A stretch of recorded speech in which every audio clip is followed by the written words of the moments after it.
Saya pernah dimasukkan radiologi di tes radiologi di Sarjito, dan hasilnya saya itu kelak saya ketahui bahwa sebenarnya saya itu meninggal, jatahnya tinggal 3,5 bulan lagi secara medis ya, karena saya mengalami sakit yang luar biasa pada waktu itu. Loh, katanya tidak pernah sakit. Tidak sakit saya. Arep mati ya. Arep mati. Tapi saya tidak pernah geledak, saya tidak pernah opnam, saya tidak pernah merasa sakit. Saya selalu kerja, saya selalu keliling kemana-mana. Bahwa di panggung saya pingsan itu kan urusan lain kan itu.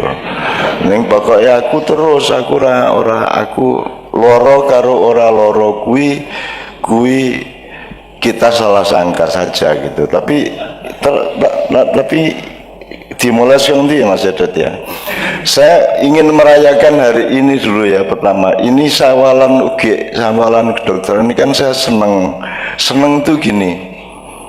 Jane nggak ada hubungannya loh. Fakultas Kedokteran, Universitas Modern, sawalan ini nggak ada hubungannya. Neng nyenengke tenan. Jadi ini kan sumbernya filsafat Yunani kuno, kemudian ada modernitas, ada renaissance, kemudian ada universitas ya. Jurusan kita bukan Mesir kuno, bukan Cina kuno, bukan Jawa kuno, tapi Yunani kuno. Kemudian seluruh disiplin keilmuan, spektrumnya, metodologinya kan juga dari Yunani. Maka jadilah Universitas UGM yang tidak ada hubungannya sama Gajah Mada itu. Sing ora cetha ya. Wis ora apa-apa, wong Indonesia iki ting pating pecotot cangkeme menawa. Oke. Sebenarnya tidak ada hubungannya pembelajaran akademis kedokteran dengan sawalan. Sawalan itu pun hanya ada di Indonesia. Jadi kita mulai harus berpikir agak detail. Jadi kalau Idul Fitri itu agama, tapi kalau sawalan itu budaya, misalnya gitu. Jadi kalau sholatnya 5 rakaat-rakaatnya bacaannya itu agama, tapi kalau sajadahnya, sarungnya itu budaya. Kan gitu. Idul Fitrinya agama, sawalannya budaya. Apa yang lainnya kan ada beda antara api dengan panasnya, antara gula karo legine, antara air dengan ombaknya. Nah kita ini bertengkar di Indonesia karena tidak bisa mengurai antara gula dengan manis, antara lombok dengan pedas. Maka kita sekarang ini sawalan ini bukan ajaran agama, tapi tidak apa-apa. Tidak semua itu harus ajaran agama. Asal tidak ada larangannya boleh dilakukan, itu namanya ibadah muamalah. Kalau yang perintah Allah langsung namanya ibadah mahdhah. Kemudian dia bikin pagar, itu asal kita tidak melanggar pagar itu tidak apa-apa. Jadi misalnya Nabi Muhammad tidak pernah pakai handphone, kita pakai handphone tidak apa-apa, tidak ada larangannya. Jadi sosok gue jenengan ketemu Nabi Muhammad, Nabi Musa, Nabi Adam ki ming kebari pamer iku jenengan ra tau WA to ngono kuwi. Kan kita besok punya kebanggaan macam-macam, ketemu Nabi Musa orang ngerti motor to jenengan, aku blakraan nang Gunung Tursina ning lak ra tau nang Parangtritis kan gitu kan. Jadi Bapak-bapak sekalian, saya tuh sangat menikmati semua konflik di Indonesia karena bodoh mereka itu. Jane mergo ora mudeng kabeh kuwi. Polisine ya ora mudeng, sing dimusuhi ya ora mudeng. Tadi malam saya menerima DPP HTI. Kemudian Kapolda panik kok saya menerima HTI. Akhirnya setelah HTI saya terima jam 11, Kapoldanya saya terima sampai jam 2 malam, dan nanti habis acara ini saya terima rombongan dari Mabes. Ki janjane ono apa to wong ki? Arep mubus maca khilafah, jane karo kabeh-kabeh ra mudeng khilafah ki apa? Jadi ini masalahnya kesembronoan ilmu. Juga tidak jujur terhadap terhadap apa yang dia persoalkan. Sebenarnya wong kuwi janjane karepe iki dudu soal khilafah, karepe iki aja ganggu proyekku, jane ngono kuwi. Demikian juga pertentangan HTI dengan NU, dengan semua itu soal kapling parkir kan gitu, kira-kira gitu. Oke. Jadi dari situ saya ingin bersyukur hanya di Indonesia ada acara sawalan di momentum Idul Fitri di universitas. Di Malaysia kan tidak ada, Pak. Karena sawalan ini kan idenya Yai Wahab Hasbullah karena diminta tolong Bung Karno tahun 1964. Tahun 60 belum ada sawalan. Jadi halal bihalal itu hanya ada di Indonesia dan itu nyenengke, itu namanya ijtihad. Ijtihad itu gini, jadi sholat yang penting bacaannya begitu sampai tahiyat, tetapi kan harus ada inisiatif, harus ada kreativitas. Ya mosok sholat ngimami sholat nganggo blarak kan gitu kan, ya nganggo klambi lah. Klambi itu kan ijtihad, klambi itu kan inovasi dari kain, dari kapas menjadi benang, dari benang menjadi kain, terus kainnya dipakai untuk baju, terus bajunya ada yang untuk imam, ada yang untuk makmun dan seterusnya. Itu kan boleh dan itu harus sebenarnya gitu. Nah di Indonesia ada yang sekarang mulai marah, budaya ndak boleh dicampur-campur sama agama lah. Terus caramu beragama nganggo budaya iki muda apa piye? Kan bagaimana, kan pakaian itu budaya, Pak. Pakaian itu budaya. Jadi budaya itu tidak bisa dihindarkan. Masjid itu masjidnya agama, tapi AC-nya budaya, tikarnya budaya, ya toh? Jendelanya budaya. Jadi tidak bisa agama diwujudkan tanpa budaya. Maka ada sawalan di kedokteran, menurut saya ini garda depan dari peradaban yang akan datang. Besok-besok di Amerika akan begini, besok-besok di Arab Saudi akan begini. Tapi perintisnya Indonesia, karena Indonesia ini satu-satunya negara yang sudah sampai ke tahap ketuhanan yang Maha Esa. Kalau Amerika belum sampai, Korea belum sampai. Ndak mudeng Gusti Allah, ra mudeng. Indonesia wis duwe ketuhanan yang Maha Esa, ora ketang salah jane esa kuwi. Nyusul apa-apa lah. Maksud saya gini loh, boleh ini saya jelasin Mas Edet ya. Jadi di Quran itu ada dua informasi. Satu bilang Tuhan saya kalau menciptakan sesuatu, saya bilang kun terus jadi. Innama amruhu idza arada syai'an yaqulu kun terus jadi. Jadi kalam khin bil basar, sekejapan mata dadi kabeh. Itu di surat Yasin akhir. Tapi ada lagi yang mengatakan surat ayat lain bahwa Allah menciptakan alam semesta dalam 6 hari. Padahal 6 hari itu kalau dalam hitungan para mufasir itu satu harinya Allah itu 500.000 tahun. Lah Gusti Allah kok angel men gaya alam semesta dadak 500.000 tahun ping 6 kilo. Piye to kok ora maha kuasa kowe kudu ya des dadi ngono lho. Jadi saya tidak percaya bahwa Allah itu menciptakan alam semesta dalam 6 hari. Ki resiko loh tapi ki. Ora percaya kowe nun kan kan payah. Lu bukan tidak percaya ya Allah, saya tidak masuk akal bagi saya. Saya memahaminya begini. Oh, makhluk Allah itu akan hidup di dalam 6 tahap evolusi. Semua kita memuai, kita dinamis. Jadi pertama Allah menciptakan cahaya dulu. Tapi cahaya ini ini yang namanya Rasulullah itu cahaya. Jadi dutanya kehadiran Allah itu cahaya yang disebut Nur Muhammad.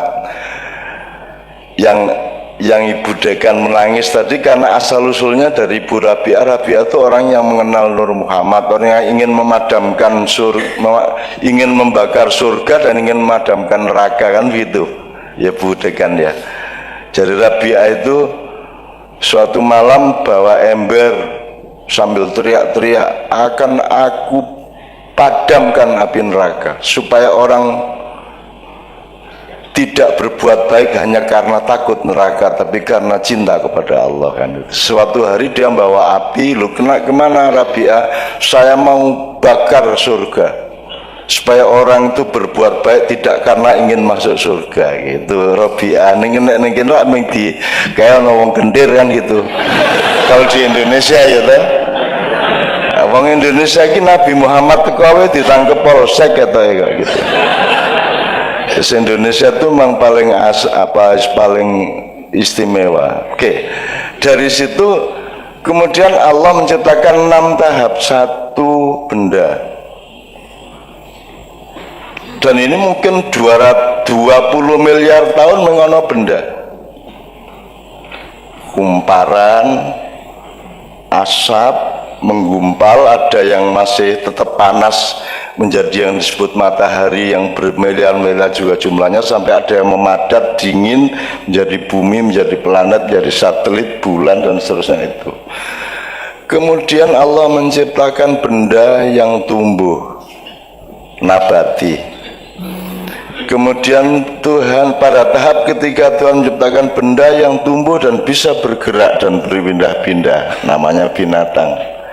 Nah, karena dia butuh pergerakan, maka dibikinkan mesin yang namanya darah dan daging, urat saraf, otot dan seterusnya. Nah, itu evolusi ketiga. Kemudian tidak hanya bergerak ini makhluk Allah, dia juga bisa mikir. Ini tahap keempat. Nah, jadi kita itu binatang plus akal, kan itu, binatang plus akal. Nah, sekarang ini dunia sampai pada evolusi keempat, seluruh dunia, dan manusia masih belum mengenal yang 5 dan yang 6. Yang keempat ini adalah manusia menjadi the supreme subject. Dia yang utama dan dia pikir dia yang paling hebat, manusia ini. Maka dia bikin hak asasi manusia.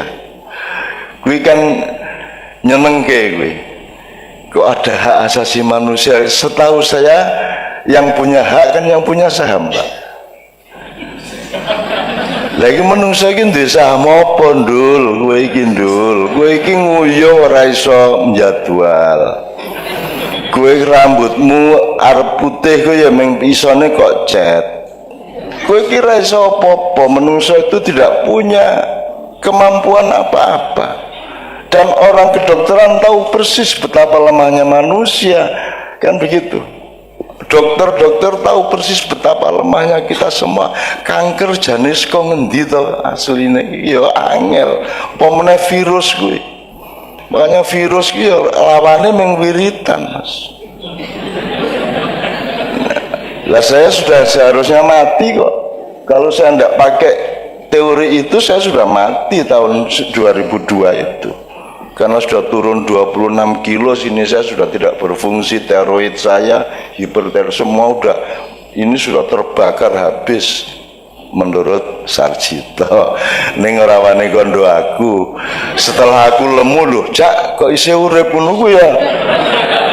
Ya itu baru ngomong Pak Edot setelah 4 bulan 5 bulan gitu. Oke. Saya teruskan soal evolusi ini supaya saya bisa menjelaskan semua pertanyaan tadi, Mas Edot. Maka sekarang kita punya demokrasi. Itu karena kita di tahap evolusi keempat. Saya senang demokrasi, tapi demokrasi sekarang kan demokrasi di mana manusia bagusi. Apa pernah ada pilkada melibatkan binatang? Apa pernah pilkada menyadari bahwa sungai punya hak loh, tanah punya hak untuk mengikut memilih siapa yang menginjak dia. Dan kan harus dihormati semua tahap tadi. Lingkungan hidup punya hak. Sekarang kan lingkungan hidup diurus tapi tetap sebagai objeknya manusia. Dia tidak tahu bahwa bumi ini lebih tua dari kita. Ini dulur mbarep iki bumi iki. Dulur mbarep kita itu junior pedita-pedidi. Ngatur iki waktu pilkada, waktu pilpres, ndak tanya lagi sama alam, ndak tanya sama laut, ndak tanya sama lu piye carane tanya laut. Lu mulane sinau kowe. Jembagusi menungso iki. Tapi Indonesia sudah maju setengah langkah. Sudah punya ketuhanan yang Maha Esa. Berarti sudah ada Tuhan nih. Kalau di Amerika kan belum ada. Manusia Tuhannya. Kalau di sini Tuhan yang Maha Esa, meskipun itu salah jadi. Nah, Esa itu bukan satu. Esa itu satu, terusnya ada Dalawa, Tatlu, Apat, 5. Kalau Esa itu ada duanya. Satu ada duanya. Eka ada Dwi, ada Tri, ada Catur, ya loh, ada Panca. Jadi ketuhanan bukan yang Maha Esa aslinya. Neng keliru rapopo. Indonesia keliru itu Tuhan memaafkan. Ora apa-apa iki cenra mudeng suwi menehan gitu kan. Mestinya ketuhanan yang Maha Tunggal. Kalau tunggal tidak ada duanya. Makanya Bhinneka Tunggal Ika juga kelebihan kata itu mestinya bina. Itu bahasa Sangsekerta. Kalau ika itu tunggal, ika dan tunggal itu bahasa Jawa kuno. Jadi itu campuran di Sutasoma, Karambutan Tular. Jadi sebenarnya bina itu bangunan, sama dengan bahasa Arab binaun itu bangunan. Nah, kalau n-nya 2 berarti banyak bangunan. Jadi banyak, ada bangunan Madura, ada bangunan Jawa, ada bangunan ini. Bina, iko, tunggal. Ika itu bukan satu. Kasih tahu Pak Jokowi, jangan bilang mari kita jaga keikaan kita. Lu ika itu artinya bukan satu. Ika itu artinya iko, kui, kae. Kita belajar bahasa yang namanya bina, ikal, kae, sing macem-macem kae tunggal. Itu loh sebenarnya aslinya. Bineka Tunggal titik sebenarnya. Tapi yo gandeng yo waton. Jupuke waton ya sama dengan Gajah Mada gede lho kuwi lak sak ketemune reca ning Trowulan. Njur diklaim kuwi Gajah Mada, jare sapa Gajah Mada kaya edot iki. Ya ta, jare sapa? Kita tuh memang tapi untungnya Allah itu melihat hatimu, tidak melihat kebenaranmu. Kebenaran itu orang manusia tidak bisa menemukan kebenaran, maka jangan mempertengkarkan kebenaran. Ijo ya benar, merah ya benar. Jangan yang merah mengharamkan hijau, yang hijau mengharamkan yang merah. Nanti kita bertengkar terus. Kebenaran letaknya tidak di perilaku, kebenaran letaknya di dalam diri kita. Keluarnya adalah kasih sayang, outputnya adalah akhlakul karimah, kan begitu Bu? Yang tadi itu. Jadi outputnya tuh akhlak, kebenarannya di dalam diri kita, dipawon. Nek ibarat warung itu dipawon.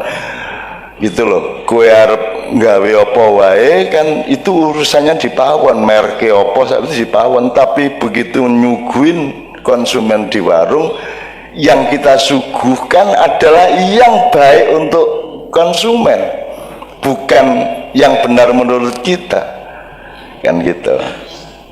Nah, saya kembalikan ke evolusi tadi. Kita sudah maju nih Indonesia. Boleh nggak saya sekalian sampaikan supaya ini kan untas Gajah Mada. Ini Gajah Mada sambat, aku kira tau disopo. Jenengku dinggo terus. Neng ora tau nyinaoni sapa aku. Umurku piro coba, aku mati umur piro coba. Ana sing ngerti? Gajah Mada meninggal umur berapa coba? Kalau ada yang tahu. Lah iya ini sama dengan Unar. Unar sudah akan saya kasih teks mengenai Garuda, kan di sana ada Amerta, ada Unar itu. Jadi teks-teks yang urusan sama Garuda. Garuda ki ora mudeng. Aku saiki takon, Garuda sing gambar kae itu laki apa perempuan? Ya ora ana sing mudeng iki Indonesia ki jan sembrono. Lah nek tidak jelas Pak gendernya kan perkembangannya kacau Pak. Kalau ada laki-laki merasa dia wanita perkembangannya kacau toh. Kalau ada laki-laki wanita merasa pria perkembangannya kan mal praktek bingo.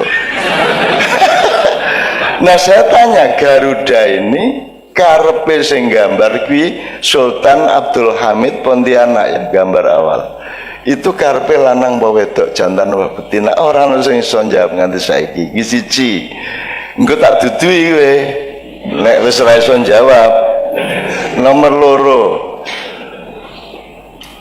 Untung Allah itu sayang sama bangsa Indonesia.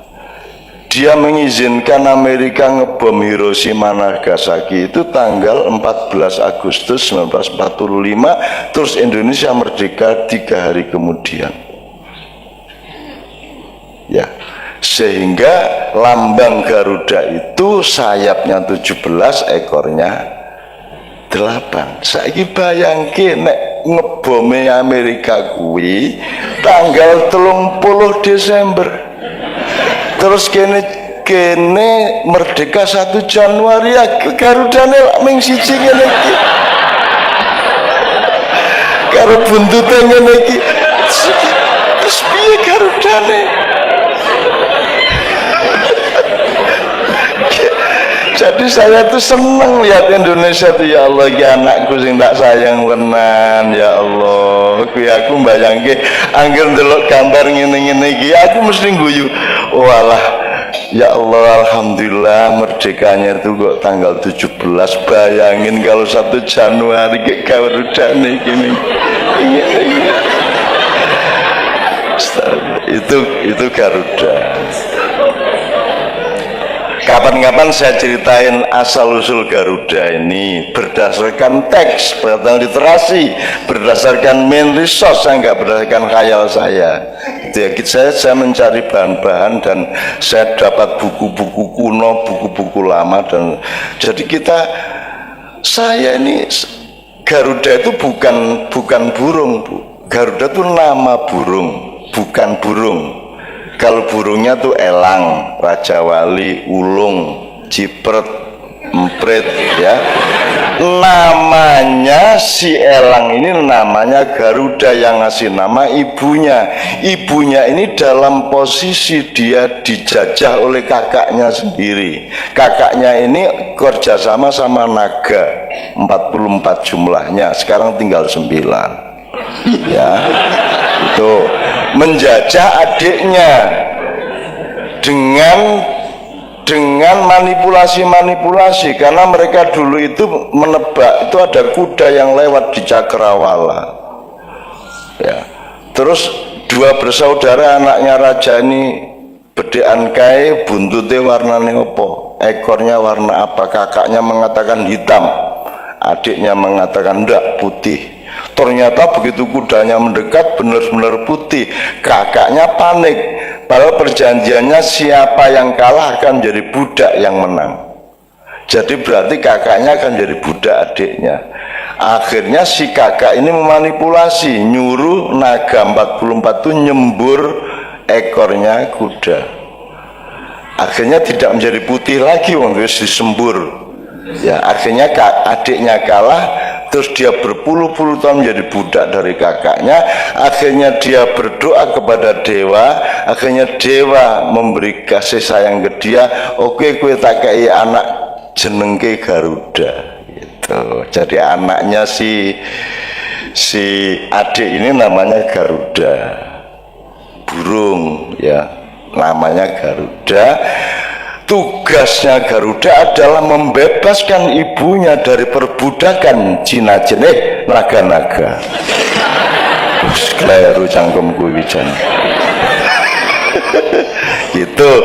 Ini Idul Fitri kita. Idul Fitri kita adalah Pak Edat ya.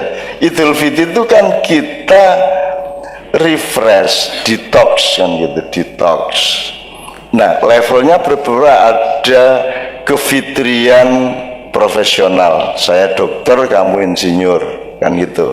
Itu kefitrian profesional, kayak seniman, kayak pejabat. Terus ada kefitrian budaya loh. Saya orang Madura, gitu loh.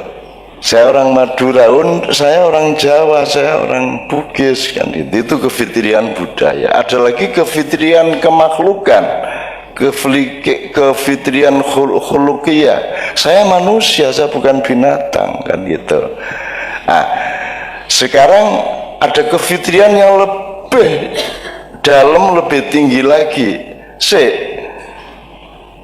Manusia itu makhluk jasad apa makhluk rohani? Nah, baru cari kefitriannya. Manusia itu penduduk bumi yang ingin masuk surga, ataukah penduduk surga yang dolan ke bumi sebentar? Which one? Atau kalau mau pakai ilmu pengetahuan, manusia itu makhluk jasad atau fisik yang menempuh perjalanan spiritual, ataukah manusia adalah makhluk spiritual yang outbound sebentar di bumi, 60 tahun, 70 tahun, 80 tahun? Yang mana? Kalau konsep ini tidak jelas, kurikulum kita juga bisa salah, ilmu kedokteran kita juga salah. Karena kalau Ibu Dekan tadi mengatakan menahan diri, itu kan soal ilmu dosis toh Bu. Ya toh Bu. Hidup itu tidak boleh overdosis, harus menahan. Nah, nahan dirinya seberapa? Itu sebabnya kita kuliah kedokteran supaya tahu persis, jangan under, jangan over. Pertama, kalau sudah jelas bendanya, substansinya, baru ada menahan diri itu dosis.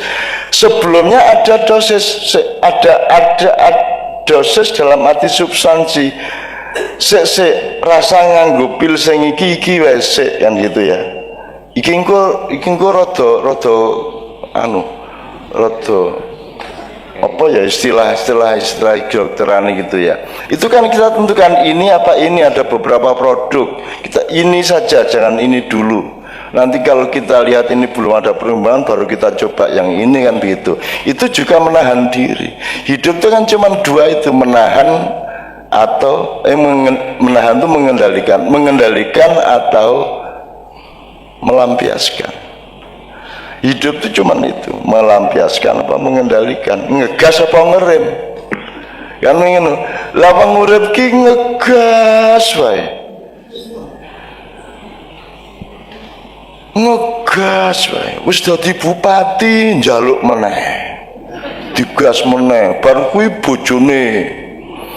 Bar kuwi besane, bar kuwi mantune. Digas terus uripe. Nginjungkel akhirnya kan begitu. Digas terus ya Bu. Jadi saya kira itu Mas Edot. Kalau ngomong menahan diri, ngomong apa tadi, saya kira mohon maaf agak panjang supaya kita punya metodologi dulu. Nanti ngomong apa-apa sudah ada frame-nya yang 6 evolusi tadi. Terakhir ini, yang evolusi kelima itu apa? 4 kan manusia, maka hasilnya hak asasi manusia sama demokrasi. Kelima adalah kita tidak hidup begitu saja, kita ini dibikin, yang bikin namanya Tuhan. Maka dalam perusahaan hidup kita ada Tuhan. Nah, Tuhan ini posisinya apa? Karyawan apa direktur? Jadi pertimbangannya menjadi beda. Kalau sekarang ini manusia kan direktur, maka ada hak asasi manusia. Ya serapopo. Tapi Indonesia sudah sadar dengan Pancasila, oh ada Tuhan kok. Nah, ternyata Tuhan ini bosnya, kita karyawannya. Maka kalau kita mau mengabdi kepada Tuhan, yang menentukan Tuhan. Mosok ono satpam ngatur dewe, aku tugas jam semene ya Pak, lho. Ora, job desk-nya yang mengatur bosnya dong. Jadi kita ini hidup bagaimana, yang ngatur kan yang Tuhannya. Masuk Tuhan malah kita atur, Tuhan awas nek gak ngabulke. Itu. Nah, ada Tuhan. Nah, tahap keempat ini yang HTI, tahap 6 ini yang HTI maksud itu. Jadi setelah benda materi ya, syai ya, kemudian nabat, kemudian hayawan, kemudian insan, kemudian abdun atau abdullah, yang keenam itu khalifatullah, itu yang disebut khilafah. Jangan setuju khilafah. Dan tidak ada cara lain di dunia ini, opsinya cuma khilafah. Cuman khilafah yang saya pahami tidak seperti yang dipahami HTI. Semalam saya omongkan panjang lebar, khilafah itu bukan sistem, khilafah itu wineh. Bahwa kamu itu utusan Tuhan, berlakunya harus persis seperti yang dimaui Tuhan. Wong kowe iki ming digawe kok. Nah, khalifah itu artinya Pak, orang yang berjalan di belakang. Jadi kalau ini yamin, ki yasir, ki amam, kalau ini khalf. Khalf itu buntuti. Jadi kita tuh buntuti kemauan Tuhan di belakang Tuhan dan Nabi Muhammad. Nah, khalifah adalah orang yang berjalan menjalankan segala sesuatu yang dikehendaki oleh Allah. Jadi semua orang tuh khalifah. Asal sampean mandi itu berarti sampean sudah khalifah. Jadi khalifah tidak harus negara. Khilafah itu winih tanduran di tanah tertentu tumbuh jadi kerajaan, di tanah lain tumbuh jadi republik, di tanah lain tumbuh jadi NKRI. Itu juga khilafah. Jadi NKRI ya khilafah. Pancasila itu juga khilafah. Pancasila tidak mungkin ada kalau tidak ambil dari nilai Islam. Dia pinjam 6 kata dari Islam. Pancasila itu adil, adab, wakil, musyawarah, rakyat, hikmat. Itu baru kata. Kalau substansinya semuanya ambil dari Islam. Jadi kalau Islam ditentangkan dengan Pancasila itu berarti bukan soal substansi tapi soal proyek. Dari 44 naga tadi itu gitu. Nah, jadi saya ingin teman-teman juga jangan mempertengkarkan khilafah, karena khilafah itu bukan barang jadi, dia itu pelok ya, winih, benih. Nanti tumbuhnya kalau dia jadi kedelai, silakan bikin tempe atau mendoan. Kalau tumbuhnya nanti jagung, silakan bikin popcorn, kan begitu. Jadi khilafah atau bukan terus kalau Amerika sudah khilafah pada bidang tertentu. Hukum yang benar itu sudah memenuhi khilafah atau bu? Hukum yang benar, pelajarnya benar, ilmu yang benar. Orang mandi itu sudah khilafah. Orang gelem nguyuh, gelem ngiseng itu khilafah. Karena itu syariat Allah.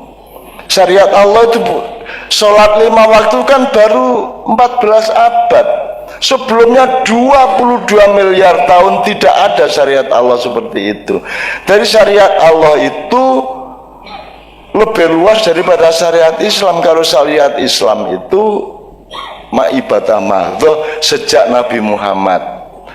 Tapi Nabi Isa tidak pernah sembahyang. Tidak pernah. Nabi Musa sembahyang tahajud itu tidak pernah. Tidak pernah. Nabi Yusuf itu tidak pernah jemuan. Jadi kalau ketemu di surga lah jenengan Nabi yang lara tau jemuan, kan gitu. Jadi kita tuh jangan bodoh-bodoh amat bahwa yang disebut syariat Islam itu ya hukum alam itu syariat Islam. Gravitasi, angin mengalir ke tempat yang lebih kosong, air mengalir ke tempat yang lebih rendah, ya, bahwa kalau api membakar akan yang dibakar akan terbakar, bahwa kita kemudian mengukur air mendidih itu 100 derajat Celcius atau sekian Fahrenheit, ya, dan seterusnya. Itu hukum Allah. Tidak ada gedung yang tidak taat kepada hukum Allah. Kalau gedung ini tidak taat hukum Allah, yaitu gravitasi dan lain sebagainya, ambruk gedungnya. Jadi gedung ini khilafah. Nah, HTI harus tahu itu. Ojo njur khilafah ki ganteni RKI kok bubrah terus. Nah, mereka semalam enggak, Cak, saya enggak gitu. Ah, ya wis nek ngono. Gitu. Itu ya Bapak sekalian. Mudah-mudahan di kedokteran ini kan, di sini kan juga masuk angin Indonesia toh. Pertentangan di Indonesia dan di Jakarta kan ya masuk ke sini. Di sini ada yang pro Ahok, ada yang pro Anies. Ngaku wae, jen kabeh ya orang resistensi lah hubungannya Ahok karo Anies ki. Wong aku Anies teko 2 hari sebelum pemilihan dan setelah menang dia datang lagi dan dia bilang, "Nis kowe nek rene meneh syaratnya siji, aku mau nrimo kowe nek rene meneh." Apa Cak? Karo Ahok. Nah. Kowe rene meneh karo Ahok itu yang mesra, yang bahagia. Dan sekarang forum saya di Jakarta diminta untuk merukunkan mereka, kan yang minta mereka sendiri. Jadi timnya Ahok dan timnya Anies itu datang ke saya, "Cak, tolong kami dinikahkan kembali." Dinikah kami akan melakukan pernikahan kebangsaan. Kita akan melupakan pilkada dan sekarang kita kompak membangun Jakarta bersama-sama. Tapi dukune kudu Cak Nun. Itu ya, insya Allah kita lakukan nanti bulan Juli. Itu bulan Juli. Itu jadi Bapak sekalian di kedokteran,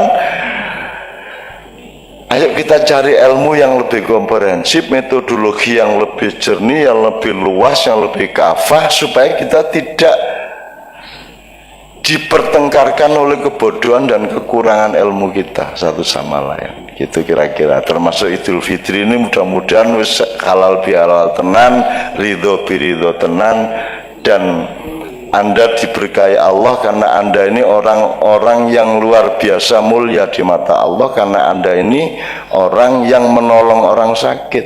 Tidak ada yang lebih mulia dari itu, Pak Edet. Allah mengatakan, "Wahai hambaku, aku sakit, engkau tidak menjengukku. Aku lapar, engkau tidak memberiku makan. Aku haus, engkau tidak memberiku minuman." Kan begitu Allah mengatakan. Ya kan bingung sih diomongi, loh masa ono Allah kok loro kan itu. Loh masa ono Allah kok ngelak, ono Allah kok ngelih gitu. Jurnang kopi gitu.